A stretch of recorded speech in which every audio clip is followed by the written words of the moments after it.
help women, save lives, and peacefully end abortion where you live. I can tell you exactly what would happen. The infant would be delivered. The infant would be kept comfortable. The infant would be resuscitated if that's what the mother and the family desired. You were serious about that?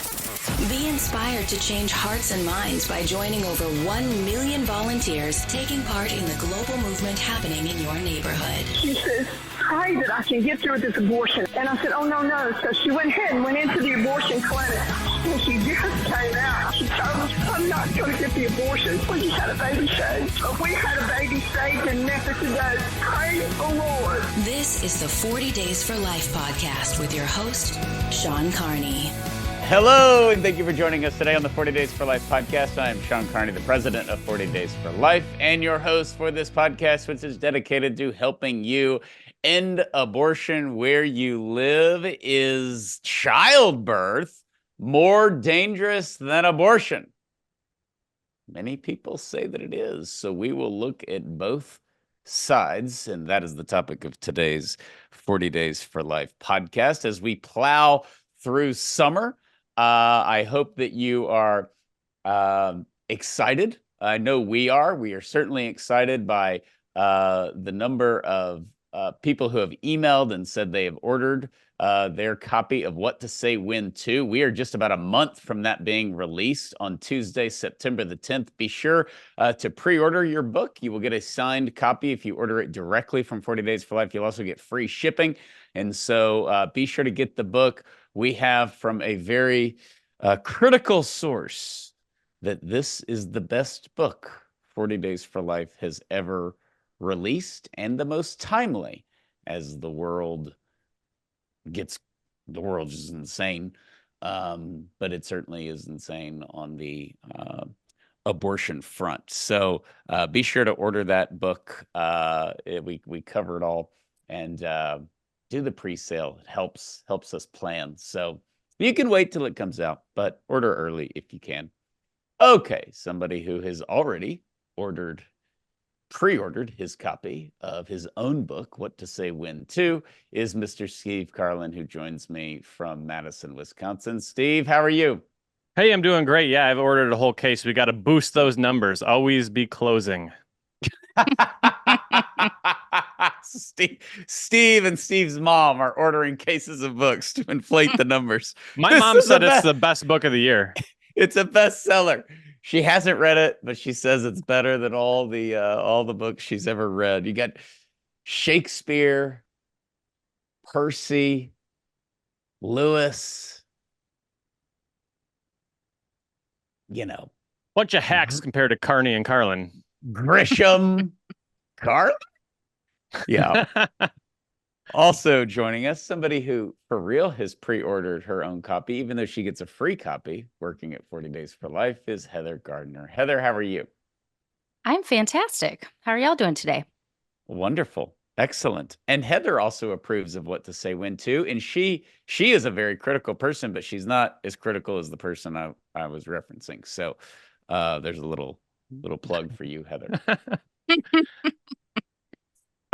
Okay, Heather, I need help on a lot of fronts. But so as you know, Steve hasn't seen any movies. Right. And Steve and I are about to be together, and you'll be there, obviously, but you have plans for the evening. So Steve, allegedly, she didn't want to hang out with us. I understand that. We'll be recording all day. She'll have to listen to us. She wants to go hang out with her actual friends. So Steve, I will have an evening with Steve, which sounds like something fantastic or romance. Depending, yeah, it's a bromance. So Steve and I are going to go on a date. So I am trying to convince Steve to go see Twisters. And of course, I was nervous about approaching him because he hasn't seen any movie, and he may be like, what's Twister? Like, what's the first one? And of course, we were like 90s kids, and that movie, like, as cheesy as it is, the cheese makes it even better. So awesome. Did we know that storm chasers even existed? until this movie came out. I don't think I did. I mean, of course, I was so young, but It's so I didn't know you could use little aluminum cans to predict twister patterns, tornado patterns. So that was something I learned in that movie. yeah. So this is an exactly. interesting phenomenon because Twister, I am told, is not meteorologically accurate, but it did spur a whole generation of young people to go into the field of meteorology. So it you took a crooked route to advance the science. Yeah, there was some insane percentage of people who applied for meteorology as their major in college. I forget what the stat is, but yeah, it was really crazy. But I discovered that, Heather, that Steve had seen Twister. He loved it, and he wants to see the sequel. So we're going. And Yes. this is the one thing that's happened in my life in the last 4 years where my kids are clueless. Like I want somebody who has seen it to tell me, even though I won't listen to them if they say that it's bad, it's not good, it's woke. I've heard it's not woke. It was supposed to be like, climate change is why we have tornadoes. So I've heard yeah. I heard it's not that. That was kind of a rumor 3 or 4 months ago before it came out. But I can't get any feedback. So if you are listening to the podcast, please email us your thoughts on the sequel if you've seen it or if your kids have seen it, because I don't know anybody who's seen the movie. That's not a good sign. I Well, guess we'll find out. I've also been traveling a lot, and I have, everybody's in my stage of life that I kind of know, and that it's hard for them to get to the movies unless they take, their whole family. So, my teenagers want to see it. And so if I go with Steve and it's good, I'll take the teenagers. But Steve has agreed to go see Twisters, and I'm pumped. And this is becoming an annual thing because I talked Steve into Mission Impossible last summer. Remember that, Steve? Yeah, that was a good time. I'm gonna become a cinematograph whatever mastermind in no time if we keep getting together to do podcasts. I don't know what the word is. It was gonna sound really good, but then it didn't.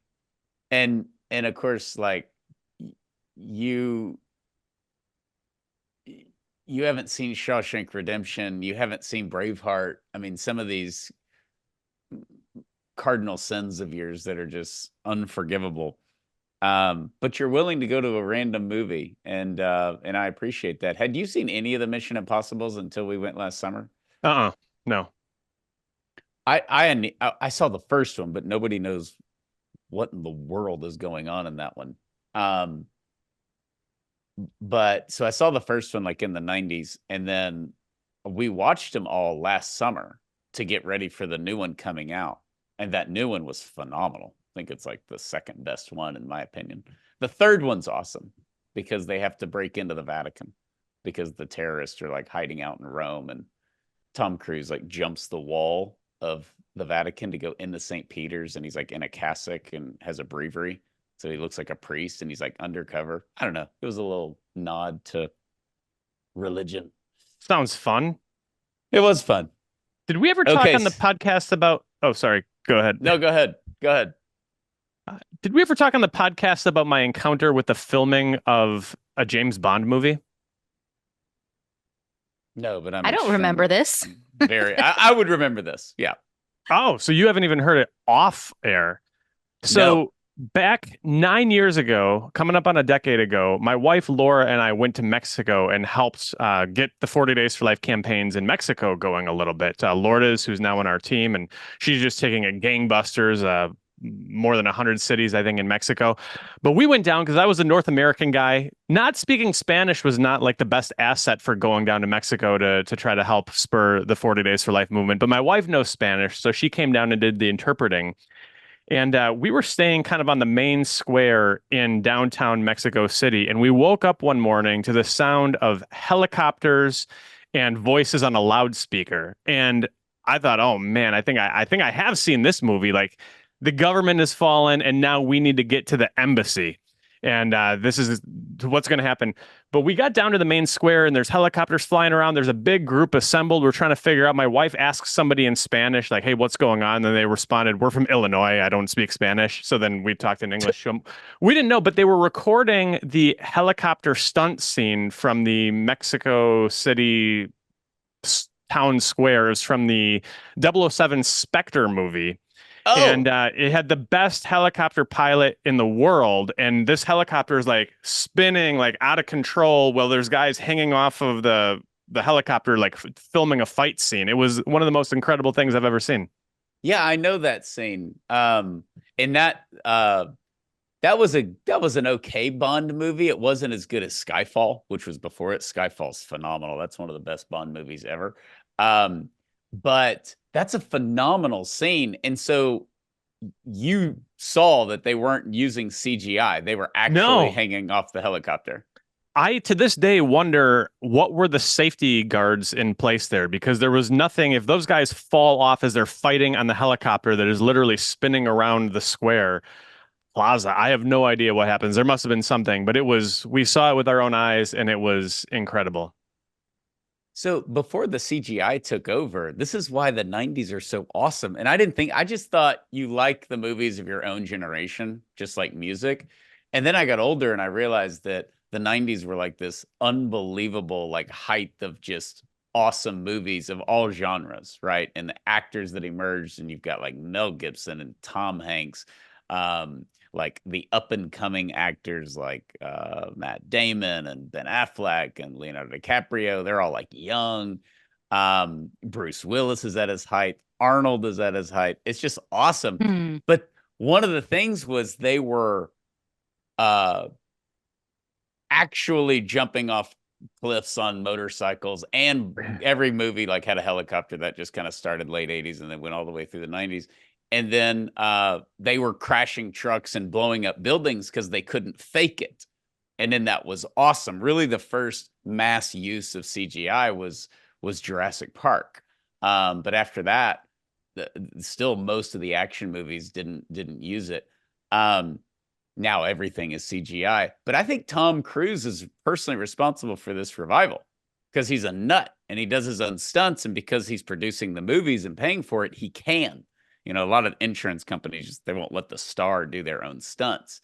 It's one of the reasons he started just producing his own movies so he can do it because he's crazy. So that's crazy that they were actually doing that. And if you're watching it, you're like, what happens if the guy falls off the helicopter? Oh, he dies for sure. Well, thank you, Tom Cruise. And I guess Will Ferrell called it long before it was cool. Save me, Tom Cruise. Save me, Tom Cruise. Exactly. Oh, my word. Okay. Well, I look forward to seeing the movie. Send us, email us at podcast@40daysforlife if you have seen Twisters, the sequel. I'm sure it's going to be hokey and cheesy. It can't not be. And Steve, I'll just give you a warning, okay? If it's bad, I'm not going to complain. If it's good, I'll probably like hit you or get excited if there's like a reference to the first movie. You just saw the first one again recently, which I'm definitely going to watch soon. Before we go, I'll be mad if they don't have another awesome like food scene like in the first one when they go to Aunt Meg's house.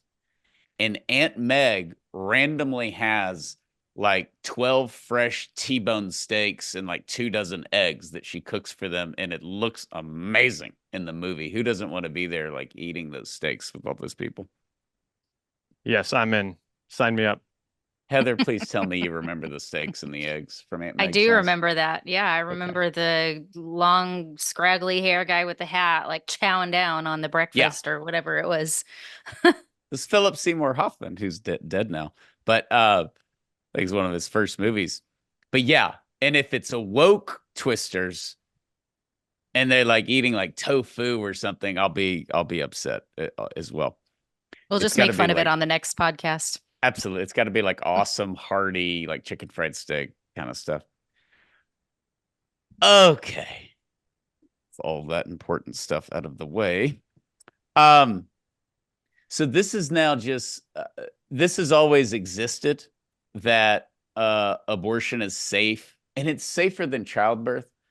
But it really wasn't used a whole lot because nobody really had any stats on it and it was just sort of made up. But then Roe is overturned and all of a sudden, well, women are going to die because they're going to be forced to give childbirth to give birth, and childbirth is more dangerous than abortion because abortion is the safest thing in the world. Nothing ever goes wrong and it's fine. Unless, of course, you're the baby and you're killed. But it's always safe for the mom, always. And childbirth, in fact, is dangerous, even though we don't really hear of women dying in childbirth. It used to be the most common death for women. I don't think any other area of medicine has advanced more, of like required medicine has advanced more than childbirth. I mean, think about having a baby 150 years ago or 200 years ago or 100 years ago compared to now. It's really unbelievable, the differences and the advances that we have made. And I know we have like heart surgery and we have all those things, but I mean, you don't have to have heart surgery. I mean, you could run the risk or you could die, but we have to be born. Like childbirth has to happen. And yet it was, the #1 killer of women. And now I know somebody has probably died from childbirth, but it is extremely rare that you ever hear of that. So let's explore this. And Steve, this is actually addressed in the Dobbs dissent. Right there in the dissent, the dissenting justices say an American woman is 14 times more likely to die by carrying a pregnancy to term than by having an abortion. The risks of carrying a pregnancy to term dwarf those of having an abortion. Experts estimate that a ban on abortions increases maternal mortality by 21%. This sounds bad, Sean. Sounds really bad. If it's true. 21%. That was, there was only one dissent for Dobbs, right? One dissenting opinion. Yeah, the 3 justices who were in the minority banded together for that. Gay marriage, I think, is the only time that all the opposing justices wrote their own dissent. It's pretty awesome. Definitely worthwhile reading. If you go back to that case, read Scalia's and read Alito's dissents. Awesome. But this dissent was sort of all over the place. This was one of the few substantive things they said. Other than that, this is bad. Roe's always existed. That was pretty much the rest of the dissent. If you're pro-abortion, you should be really ticked off about the dissent. It's pretty lame. It's pretty lame legally, which is why they overturned Roe. So, Steve, is this true? Well, in fact, it is not. We had a really great article from Dr. Grazie Pozo Christie, who revealed that all of the statistics that this study used in terms of maternal mortality were bad data. The statistic about how many women died carrying their pregnancies to term counted every woman. If a woman died within a year of giving birth, that was counted as a death due to childbirth. Think about Really? Here we go. COVID. Did you die from COVID or with COVID? This is the same thing. Did you die due to childbirth or did you die just of any cause within a year of giving birth? That's the data that the United States Supreme Court justices are working with when they claim that it is dramatically more dangerous to carry a child to term than to have an abortion.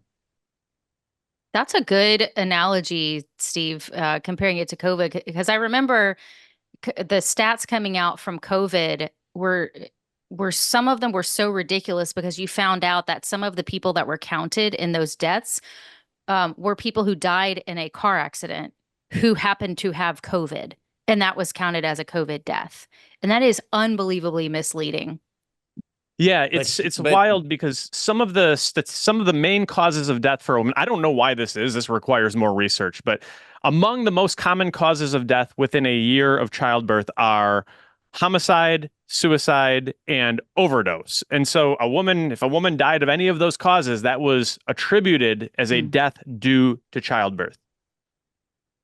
But it's even worse than the COVID thing, Heather, which you're right. And I remember when no one died of the flu in 2020. Right. No one had heart disease. It was all COVID. That the whole car wreck analogy, when the guy had COVID, that at least had COVID involved. That's obviously not the cause of death, and the whole thing is total nonsense. But at least he had COVID. This is a woman gives birth, and 6 months later, horrifically, she's killed in a car accident. She died of childbirth. I mean, they're just lying. And this is the problem. This is the problem that the pro-abortion folks have, is that this is so stupid. If abortion is a constitutional right, there would be just shelves of legal books showing how the overturning of Roe v. Wade is one of the most egregious acts in the history of the Supreme Court. It is like going back to Dred Scott. It's awful. There's a billion legal cases and legal arguments of why abortion is needed, of why it's in the Constitution, and you would just blow the doors off of the dissent, baby. You'd crush Alito's stupid points that he made in his opinion. And they don't do that. They make up the childbirth stats. Here's kind of a wild part about this. Like, you might think that if they're going to release a statistic like this, that there's an autopsy and they're finding out what was the mechanism by which the woman died. All they do is, when there's a woman who dies at the state level, they fill out the death certificate, and was she pregnant in the last year? They check a box. And that's how they come up with, did she deliver a child within the last year? They check a box. But it gets worse. It gets worse. There are some errors in the data. Not just they're tracking the wrong stuff, but there were some errors in the data. There's one particular year in which 28%, more than 1 in 4 of the supposedly maternal deaths, were deaths of women age 85 or higher. Well, what does that mean? Maternal, like they were moms or grandmas? It means Aunt Sally died of liver failure or cancer or heart disease, and somebody accidentally checked the box saying that she had delivered a baby in the last year. Isn't this like saying that like Adidas tennis shoes kill people because 36% of the people that died last year owned Adidas tennis shoes? Yes. I mean, that's what it's like doing. It is. It's like saying, it's not even like a nutritional thing, like Coke kills people because there'd be some sugar argument or something. But it's like a material thing that has nothing to do with anything. If you write with blue pens kill people, because half the people that died last year owned a blue pen. Even the CDC, which compiles the data, they decided to rethink this, and they changed the way they track maternal deaths due to, quote, issues associated with the reporting of maternal deaths on death certificates, end quote. So they changed it. Even after the CDC recognized they were wrong, after that, the Supreme Court justices still use that flawed stat, that dishonest, inaccurate stat in their dissent. So the myth continues to get perpetuated. The lie reaches millions of ears, and the correction nobody notices. I need to have this explained to me, though. What, and I'm sure the listeners are like, oh my gosh, Sean is so naive. What is the motivation of the doctors putting the maternal death on the death certificate? Like, why is that the cause of death? I mean, with COVID, there was a lot of money at stake. There was federal, so we treated 10,000 COVID patients. They really treated like 2,000. So I get that. Billy died of COVID. We get more grant money. But what's the motivation? When evaluating public health, generally maternal mortality is considered to be a pretty good indicator as representative of a country's public health system as a whole. Right. So wouldn't they not want to put it on there? I mean, in this case, if a woman, and for that example, if a woman actually did die of childbirth, you'd put like heart failure, because you want if you work for the hospital, because you want the overall health system to look good. Yeah, I couldn't tell you in this case. Maybe they're getting the results they want when it comes to abortion. I don't know if they're miscounting due to a pro-abortion bias or not, but I wouldn't put anything past them at this point. Or some of them. I mean, if you just have some of them doing it, because they want to show childbirth as dangerous. It's the most awkward thing in the world for people who are born and are living and are walking around and are enjoying life, or even if they're miserable, that they want to cast childbirth to hell. Like they want to put a dark cloud over childbirth. It's like Kamala Harris the other day praising people who aren't having children so they can sacrifice their own family for the planet. That's probably a whole podcast, but I don't know. We've beaten that to death. So thanking people without children. And it's just odd to put, it's so unnatural. It's so disordered to put a dark cloud over childbirth, which is one of the greatest things that happens to all of us. We're in fact born, which is great, by the way. Kind of necessary. It's required. It's kind of a big deal. And yet we want to say that that's bad. And I understand they want to do it to prop abortion up. But I have a controversial take on this. Ooh. Let's hear it. Even it's like the even if childbirth is more dangerous, that doesn't justify abortion. Yeah, good point. Right. So it's like, even if I don't care about born children, Right. let's say I'm not out killing them, but I'm like, I see poor kids on the street. I could care less. I'm totally heartless. I don't like anybody's kids. I don't like my kids. I don't care if they're in the welfare system, or if they don't get adopted, if they're orphans. You say I don't care about born children, you got me. I don't care about them. Is abortion okay? So No, It's definitely not. the Russians were terrible people. That doesn't justify the Nazis. The Nazis thought that it did, because they were like, well, the communists are worse.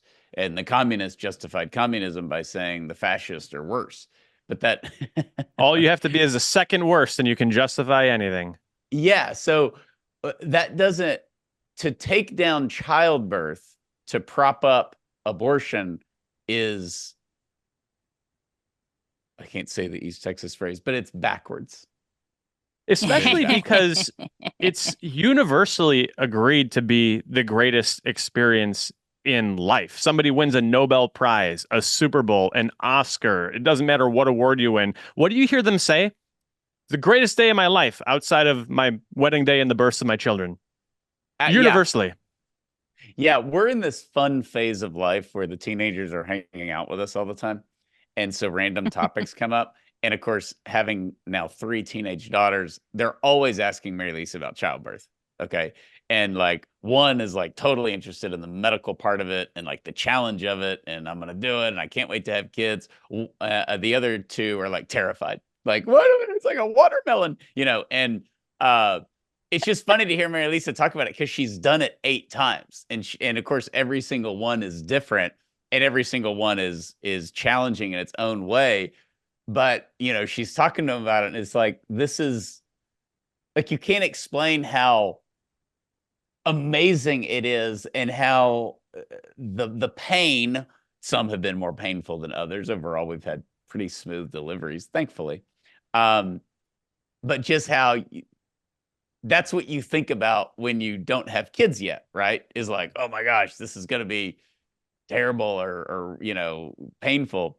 And then it just works out. Like your body, it's like instantly gone, and you're holding a baby, and it's awesome. And it is. It's the most beautiful experience of human existence. It's amazing. And it's the highlight of femininity, and it highlights every time we've had a child. And Mary Lisa's like in the delivery room, I have this revelation that I think most women have in general, which is the male body is pretty useless. It's pretty unimpressive, and it's pretty useless. It's made to like run up a hill and shoot an enemy or build a deck. I mean, working, but otherwise it's pretty unimpressive compared to women, and it doesn't really do a whole lot. But a woman can grow a child, deliver a child, feed a child. It's just amazing. Um, That's a and tragedy of modern feminism, right? Because my wife and I were talking about this after the Trump assassination attempt. You see, like, the female Secret Service officers, and my wife's take, like, some people are making fun of them. Did they do a good enough job? Were they held to a high enough standard? And my wife said, why do we have women throwing their bodies on top of men to save a man? Why do we have women in combat? If we've got women who are taking bullets, there's nothing left to fight for.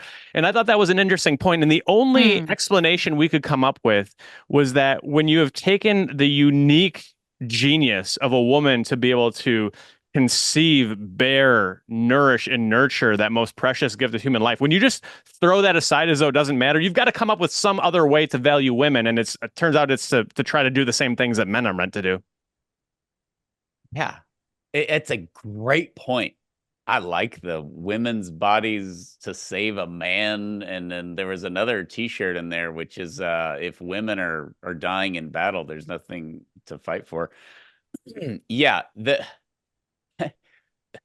feminists have so wrongly stripped the dignity away from not being a man. There's great dignity in not being a man. There's great dignity in being different from a man. There's great dignity in doing other things than men typically do. And yet, no, you've got to be like a man, and now you've got to become a man. It is. It's such an injustice. And I think the Secret Service thing was a good example of those women were awful at their jobs and they didn't know what they were doing. And the poor lady couldn't holster a gun. And that's all this inclusive crap that could literally cost somebody their life if the Secret Service is assigned to them. It's just amazing. I mean, their incompetence was on full display. I don't know. Were they fired? Were they demoted? Probably not. Who knows? But yeah, that's the thing. And this whole notion that childbirth is an enemy of women, when there was a new stat and I meant to pull it, but it's amazing how many women, there was a poll, women who work and have children and say their children are more important than their work. They wish they didn't have to work. They wish they could stay home with kids. The number of young women who want kids one day. I know typically every generation, the young people say they don't want kids and they get older and they really do. So when you poll young people, it is somewhat irrelevant for whether they're going to actually have children. But I don't know, cursing childbirth to hell is so dangerous. And the abortion lobby does it to prop up abortion. And if that's your argument, it's yet another sign that you're losing, you know.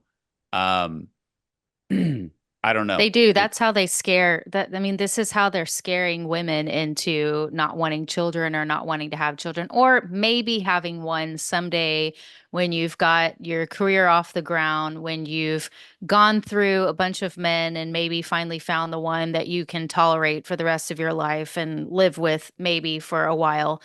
And it's well, at this point, because you don't, I mean, the whole concept of marriage is ridiculous to a lot of people in this day and age. Why in the world would you want to anchor yourself down to one person for the rest of your life? But getting back to the fact that only women, despite what many leaders and elitists in our society are telling us, only women can have children, can birth children. It's sad to me that there are so many people that look at families such as both of you. Sean, you have 8, Steve, you have 5. Holy smokes. What is wrong with you? People look at you like you've got 3 heads when they hear how many kids you have or when they see your family out in public. And it's astounding to me how many people will just out loud in public or online, most likely online, will say, what is wrong with you? Why that's bad for the environment. You are literally polluting the environment and you're being irresponsible by having so many children, even though humans have been having children since the dawn of time. And this is how we survive, is by procreating, recreating. And so it's crazy. I think you guys talk about that in the first What to Say When, where children are polluting the environment, but also the fact that women are the only ones who can have children. Women, as we all know, and as we said many times before, women can do some things that men can't do. Men can do some things that women can't do. And sadly, our society sees differences as being unequal. And that's not what that means. We are equal in value and dignity, and men and women complement each other. And that is stamped, that fact is stamped in our bodies. A man's body, look, I think Christopher West says this, and several other theology of the body speakers will say that if you look at yourself, in the shower, if a man looks at himself in the shower, if a woman looks at herself in the shower, your body doesn't make sense by itself. And the reproductive system is the only system that is incomplete without the other sex. So childbirth, downplaying it and then trying to, I don't know, outlaw childbirth essentially sounds like, as crazy as that sounds, it sounds like that's what they're trying to go for. This is the purpose of this, is to prop up abortion, because they are obsessed with abortion, and abortion is their sacrifice. So I love when they style themselves to be progressives and then go ahead and embrace that most ancient of superstitions and most backward of ancient superstitions, that if we could just sacrifice the right number of children, we could change the weather. Yes. Yeah. I'm not 100% here yet, but I'm growing towards this since the fall of Roe. I used to think that the messaging marriage of abortion and healthcare was genius. That was smart, because you lump it in with something good and credible, because abortion is bad and dangerous and murder. So you kind of elevate it, right? Mm-hmm. My son is at Harvard. He's the janitor, but he's at Harvard. I'm just going to say he's at Harvard. He dropped out of high school and he's on drugs, but our son's at Harvard. It's kind of like that. It's like, oh, well, you just check the box. It's good. Healthcare's good. Healthcare only helps. So abortion and healthcare got married, and we've talked about that and written about that. They got married and didn't have any kids, though. That was really funny, Steve. See, these are the kind of comments I'm going to want during the movie when we're watching Twister. Okay, so yes, they got married and they don't have children. I'm starting to think that was a mistake. Ooh. Because the standard, because you've got to do this crap where you're like, if they don't have it, they'll die. It's risky because we don't have abortion. Dead women in the streets. No one's died. Well, guess what? It's safer than actually having a baby. How do you know? Because the women who have car wrecks 6 weeks after they give birth, it's because of their childbirth experience. You just have to make stuff up, because in healthcare, pre-COVID, of course, you just can't make stuff up, right? To a huge level.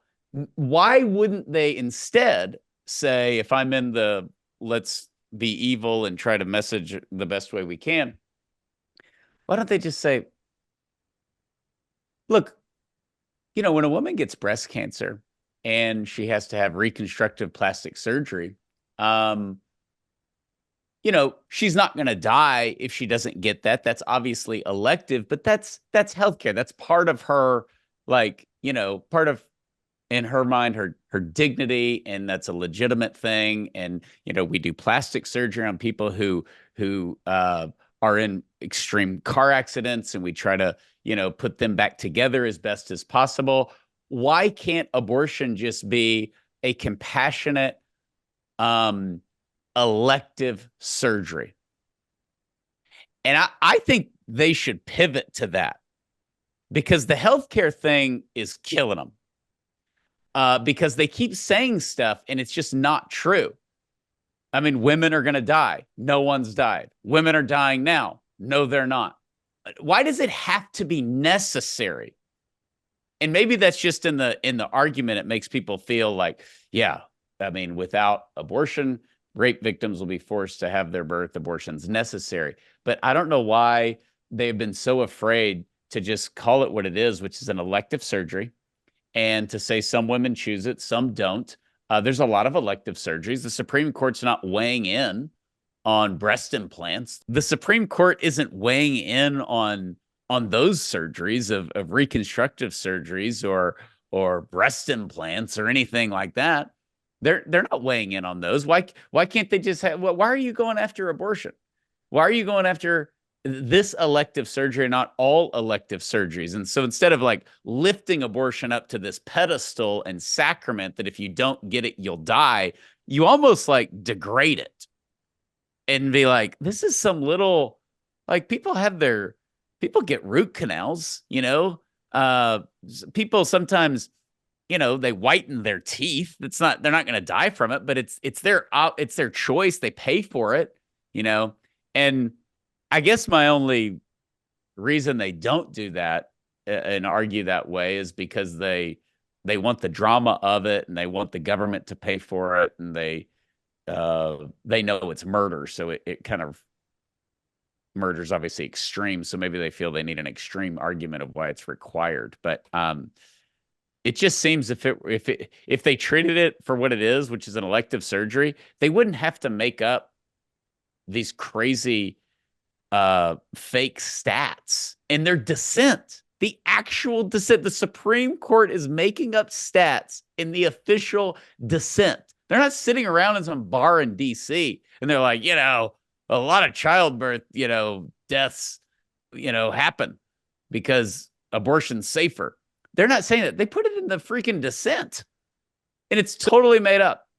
Not only are they overcounting the number of maternal deaths by claiming that these octogenarians who pass away died during childbirth, but they're also dramatically undercounting. I know I don't disagree with you, Sean, when you said that it's relatively rare for a woman to die during an abortion, but we don't have the real stats, because let's take a look. California, for example, California, home to 1 in 8 Americans, does not report abortion data. And in the post-Roe era, we see more and more states moving to not report abortion data. Nearly half of all states don't require reporting on abortion complications. And for many women who go to the emergency room after the fact, after that abortion, maybe the complication isn't immediately, but the hemorrhaging starts the next day, later that night, whenever. Those women who show up to the abortion or to the emergency room after an abortion, those medical emergencies are not often officially linked to the abortions. We've got great information. The Charlotte Lozier Institute has done a wonderful job sounding the alarm on this. But women who take the abortion pill and experience complications are often instructed to tell the emergency room that it was a complication from a miscarriage, not from an abortion. And so the data is completely cooked here. Yeah, it's totally cooked. And as a result of Dobbs, the abortion supporters claim that Dobbs increases the maternal mortality rate. Yeah, they say that. How would that even be possible? There is an article from Guttmacher Institute that is titled "Clear and Growing Evidence That Dobbs is Harming Reproductive Health and Freedom." And so this article obviously came out since Dobbs, but all of the research that it cites suggesting abortion restrictions lead to increased maternal mortality rates, that data is from 2020, 2 years before Dobbs. Abortion is legal in all 50 states with this data that they're claiming show that banning abortion, prohibiting abortion increases maternal mortality. Nobody calls them out on it. That's insane. 2020. CNN and Axios were among the media outlets that claimed that maternal death rates were 62% higher in states that banned or restricted abortion. Again, 2020 data when abortion was legal in all 50 states. Well, they also, which is inevitable, they want to pick on the Deep South. Those redneck Baptists, they're killing women. Okay. The mainstream media notes that maternal mortality rates are higher in southern states that restrict abortion. Yes, that's sort of, you used a great analogy, Sean, before, like, do Adidas shoes just kill people? And I think this is sort of similar. Yes, there is higher maternal mortality in deep South states. There's also higher poverty in deep South states. Maybe it's the poverty that is accountable for this. It's sort of that fallacy that ice cream causes you to drown because in June, July, and August, there's more ice cream consumption, and in June, July, and August, there's more drowning deaths. Maybe it's because people in the summertime go swimming and eat ice cream. I'll never forget when we were fighting my alma mater trying to open up a late-term abortion facility. The abortion side came out and they justified late-term abortion by saying that maternal outcomes were far, far worse in countries that ban abortion, like Afghanistan and Syria and Iraq. And I thought, I wonder if there's other things going on in Afghanistan, Syria, and Iraq that could be other than abortion that are driving up those maternal mortality rates. It's just the just the used car salesman pitch. I mean, that this will solve all of your problems. So solve all your, is it remember Chris Rock, the comedian? He had a bit on Robitussin because I think it was his dad who just was insistent that Robitussin would solve all your problems and could fix anything. So you got a cough, Robitussin. You got a heart attack, Robitussin. What do you got? Cancer, Robitussin. It was just his answer for everything. So he had this bit on it, which was super funny. And that is abortion. You know, poverty, abortion. Children with disabilities, abortion. Taxes, abortion. Environment, abortion. It's just abortion's the solution to everything. This is one of the most outlandish things that we've come across. Okay, this doctor in The Scientific American, which we all subscribe to, of course. Now that Sports Illustrated is gone. They are alleging that abortion saves lives and that 1 in 3 women with pulmonary hypertension will die. Wouldn't that be like hundreds of thousands of women a day dying? It would not be good. If you have hypertension? Yeah. You're going to die without abortion? Maybe this is what Whoopi was talking about when they were tripping over women who died from lack of access to abortion, allegedly. Back in the day. Whoopi, back in the day. I remember the day where we were stepping over the dead bodies of women in the bathroom doing abortions on themselves. Was it Jonestown, Arkansas? Was that the mass suicide? Maybe she went to the bathroom there and she just mistaken the mass suicide with the abortions. Oh, Okay. Jonestown in South America. Yeah, the Kool-Aid. She drank the Kool-Aid. The Kool-Aid. That's what it was. The Kool-Aid. Okay. Here's another kind of wild thing, just to kind of put a bow on that, is you see a lot of these pro-abortion academics, and they're saying it's our tight conservative abortion laws that are responsible for America having a higher maternal mortality rate than the rest of the world. But you know who has tighter abortion restrictions than the United States? The rest of the world. They've just gone to this island where there's no evidence and there's no other country now to compare us to. And they've said, like, we are living in the Stone Ages. And it's like, we're not. And no one's dying, which I believe is a good thing, Steve and Heather. I'm glad women aren't dying from lack of abortion. They're not. They're ticked off about it. They want women to be dropping dead. They want the bathroom full of dead women so they can film it and say, look how bad Trump is. It's just absolutely unheard of. Okay, here's the actual stat, because I'm sure the listener is wondering. 0.02% of pregnancies end with the mother dying. And I have a question. So it's not even, I mean, it's obviously less than 1%, but it's basically the lowest that it could be besides 0.01. It's 0.02. Steve, that's of pregnancies, the pregnancies that end with the mother dying. Does that count in like a pregnant woman being in a car crash and dying? That is unclear to me. They've kind of Okay. corrected some of the way they collect the data, but I don't know. One of the reasons I wanted to share this is it puts a lie to this myth that women are just dropping dead due to pregnancy all the time. The numbers that the Supreme Court put in the dissent, it's just not true. It just is just completely and patently false. And we had a dear friend years ago. She was 32. She was pregnant with her 5th child, and she died tragically. It had nothing to do with her pregnancy. And we always wondered if that was because I think she was 5 or 6 months along. And she lost the baby also, obviously. But I always wondered how that was categorized because we get into this topic. Hers was an allergic reaction to something, but you always wonder how that gets labeled, in these hospitals. So that's interesting that you don't know that. So 0.02% of pregnancies end with the mother dying. And obviously it ends, if the mom dies, it ends the pregnancy in most cases. They're not able to deliver the baby. Right. So it could be a lot of things.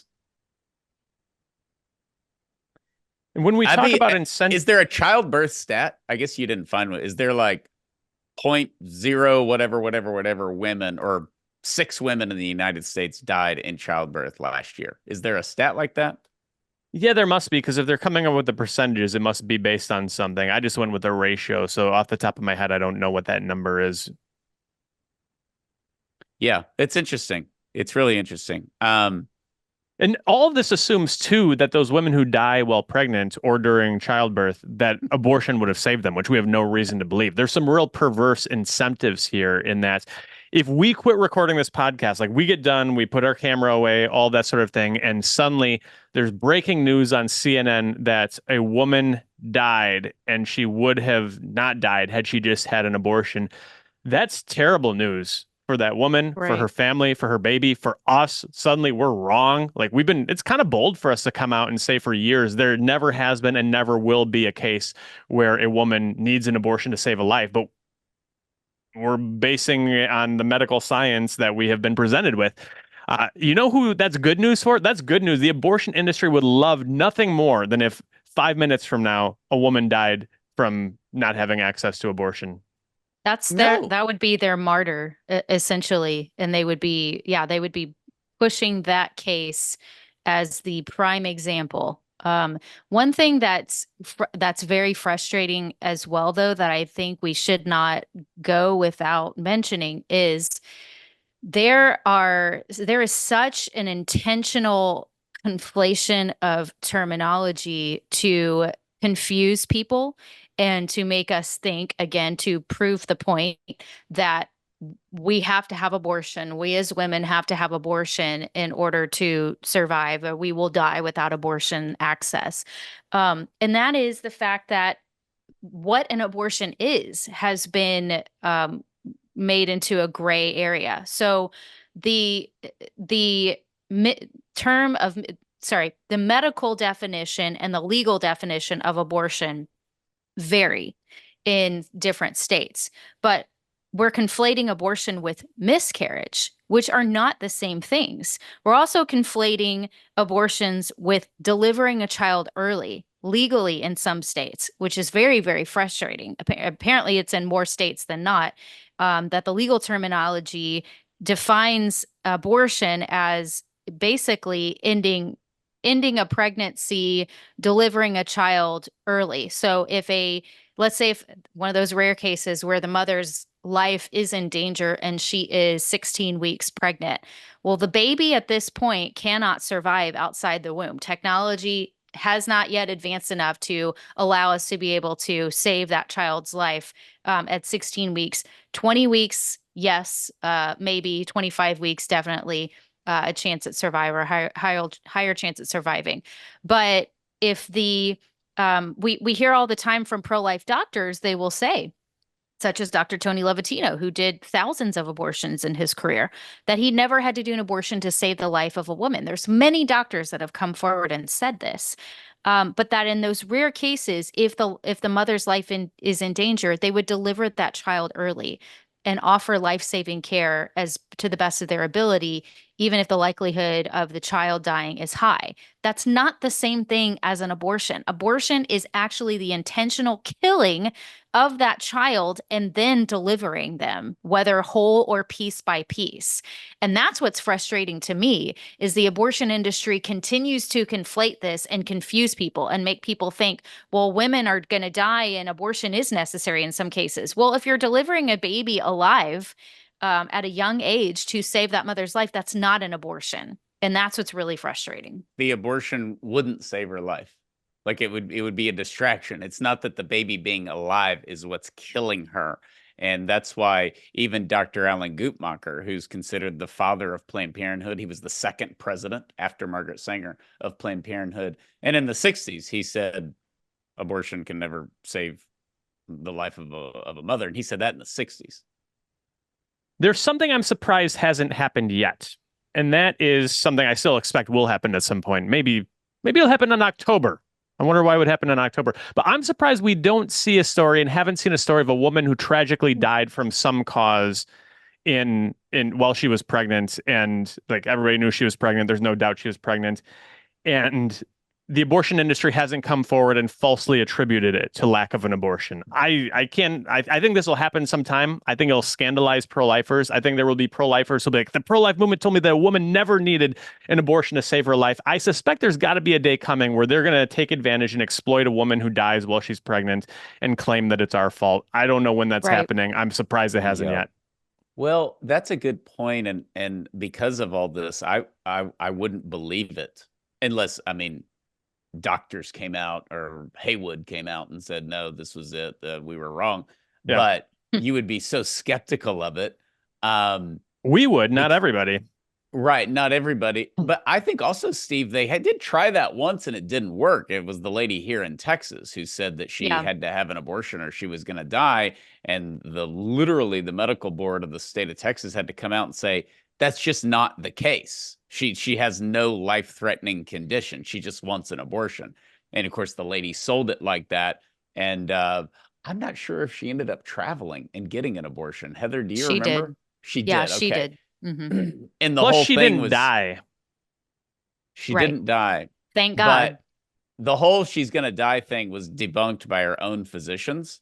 And then the whole, like, I don't have access to it was debunked by the fact that she didn't have close access to it, but she traveled and she went and got an abortion. So because there were liberals here that were like, why don't you just travel and get an abortion? Like, you can point out Texas is Maine and they don't have abortion. But even some of the Democrats were like, but the people voted Republicans in and they voted for this and this is what they want. You can be mad about it, but you can't say that it's the worst thing ever because it's what the people want. And it's how we, by the way, operate as a country. And you can just go somewhere else. And that's what she did. So maybe that's the reason. I don't know if that's dramatic enough for October, Steve. In 2024, you earlier said, as if it's now routine, well, when the assassination attempt on Donald Trump happened, and by the way, this desire for women to die, like, once we get one, we can market it. It's so dark, and it's like the people who are sad that the shooter missed Trump, because they actually have convinced themselves that he's Hitler, which they really don't believe, because then they were all like, well, we condemn the violence. Why would you condemn violence on Hitler? If he's Hitler, if he's a dictator, if he's going to ruin democracy, as Biden and Harris have clearly said he will, he's a threat to democracy. Don't we want to kill him if that's true? But it's not. And they don't believe that. So, which is why they send their condolences to his family. Here's a fun bottom line on all of this. When we talk about maternal mortality, the dishonesty of the media, all of it. So headlined in the publication, The Michigan Advance, and it lists expected higher mortality as the, quote, Dobbs effect. When you get to paragraph 19, you see that maternal mortality has dropped since the Dobbs decision. We don't have full data for 2023 yet. We just have 2022. That's what's out so far. So the first half of 2022, abortion was legal in all 50 states. The second half, life was protected in about half of the states. But in 2022, the year that Dobbs fell, maternal mortality fell by 32%. No, it didn't, Steve. I'm just spouting my Christian nationalism. Fake news. The headline: expected higher mortality, the Dobbs effect. And then they get The in there. Dobbs effect is more children. Like I know. That's the Dobbs effect. The birth rate going up. And they want to label that as a negative, but that's kind of hard. But yeah, the birth rate's going up. Maintaining our population, paying for the baby boomers, Social Security, all that good stuff. More children, more people. We're underpopulated, and birthdays are good. So thank you, Heather. Thank you, Steve. Be sure to email us at podcast@40daysforlife.com if you have any Twisters advice. I'm ready. Go see it. I'm ready. Give us the feedback. I will report my experience with Steve at the movies. Have we only seen one movie together, Steve? Oh, that's a good question. I can only think of that one. I think so. I think we've seen one. So we've seen more sporting events together than, yes, thank God, than movies. So I have to keep my important popcorn consumption under control, because just as there's a Carlin gene that makes us crave soda for reasons we've discussed before, but yet nobody understands, all Carlins cannot be trusted to eat popcorn in public, because my wife calls it rhythmic eating. It's just like a feed bag, just constantly shoveling it into the mouth. So for social purposes, I will spare you that experience of having to witness me just devour the large size popcorn. You've got to get popcorn because you have to, because I'm going to get popcorn and I can't share with you because I'm a germaphobe. And so you'd have to, so it can't be like, can I have a few bites? I'd be like, look, I told you when we were recording the podcast, this wasn't going to happen. So we've covered this already. We've been through this, Steve. We've been through this, Steve. So get popcorn, Steve. Throw some peanut M&Ms in there. Go shake it up. Go all in. We will report back. Maybe we've convinced Heather to go to the movies with us. Maybe I think she'll blow off her friends. You should come. It's gonna be fun. Steve can sit between us. We can monitor him. Live stream it. We can do a pro-life webcast from the movie theater with the tornadoes going on. All right. Very appropriate this summer that a tornado movie come out. Very descriptive of how things are going. Okay. Well, email us at podcast@40daysforlife.com, and remember to pre-order What to Say When. It'll come out in just about a month. We are pumped about that. So get free shipping and support our mission by ordering directly from 40 Days for Life. So please rate, review, and share this podcast, and we will see you next time. God bless you.